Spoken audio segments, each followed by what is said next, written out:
Là, on a partagé autour d'une étape, très importante de la vie d'une femme, la maternité. Qu'il s'agisse d'enfants désirés ou non, d'IVG ou de fausse couche. Il y a d'autres étapes importantes dans la vie d'une femme? Vous diriez qu'il y a lesquelles? Bah, bien sûr qu'il y a d'autres étapes, elles n'arrêtent pas les étapes. Hein, Bah, il y a la, dites-nous, eh ben, il y quelles a sont la les étapes de la vie, d'une femme?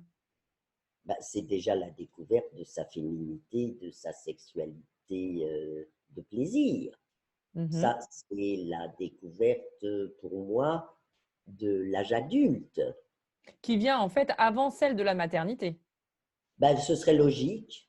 Hein, c'est peut-être de plus en plus, hein, si on est optimiste, on peut penser que c'est ce qui peut commencer à se passer, puisque, on a, puisque cette sexualité de plaisir est maintenant reconnue socialement, hein, et qu'une femme a tout à fait le droit, autant qu'un homme maintenant, à vivre cette sexualité. Donc, c'est sûr que dans un équilibre de s'approprier son propre fonctionnement, de pouvoir découvrir la jouissance et le plaisir sexuel avant de mettre au monde un enfant, c'est le plus logique et c'est pas du tout le plus fréquent. D'ailleurs, dans votre livre «Femmes désirées, femmes désirantes», vous expliquez un bon nombre de pathologies, liées à la sphère génitale par cette histoire d'absence d'éducation, d'absence d'accès au plaisir, que ce soit, dans cette D'absence vie-ci. d'ouverture, bien sûr, Mmh. l'absence de s'autoriser, de rester emboîté, de rester fidèle, d'être complètement ignorante de ce processus d'accueil et de réception de l'autre en soi. Donc ça, c'est une étape complètement importante dans la vie d'une femme qui va, et qui va prendre des couleurs et des dimensions et des aspects différents tout au long de la vie, parce que contrairement à ce qu'il est encore décliné, la ménopause ne va pas du tout être l'arrêt d'une sexualité pour la femme, mais va être l'arrêt de la maternité.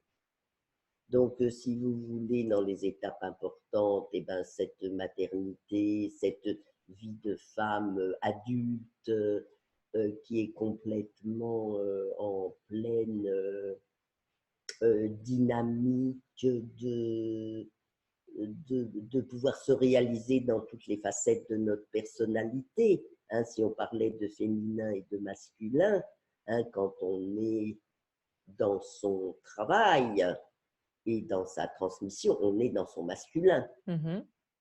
Hein, et quand on est dans l'accueil du sexe de l'homme qu'on a choisi, on est dans son féminin.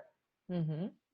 Donc, une femme qui travaille, une femme qui est mère de famille, une femme qui sait, qui a du plaisir à faire l'amour avec l'homme qu'elle a choisi, et une femme qui sait se recueillir dans sa solitude, sont les différentes facettes d'un accomplissement de vie équilibré. Et puis chacun, justement, chacune, moi je veux bien inclure les hommes, hein, c'est pareil pour eux. Hein, comment ils vont être pères, comment ils vont être des hommes contents de vivre leur sexualité, comment ils vont euh, s'accomplir au travail et comment ils vont savoir se recueillir dans la solitude est tout aussi essentiel que pour la femme. Donc, si vous voulez, là, on est dans une époque justement très, très, très, très complexe. Hein. À la fois, c'est une époque qui nous permet une grande liberté de recherche Et de transmission, et conclusion? de La parole est transmission. libérée.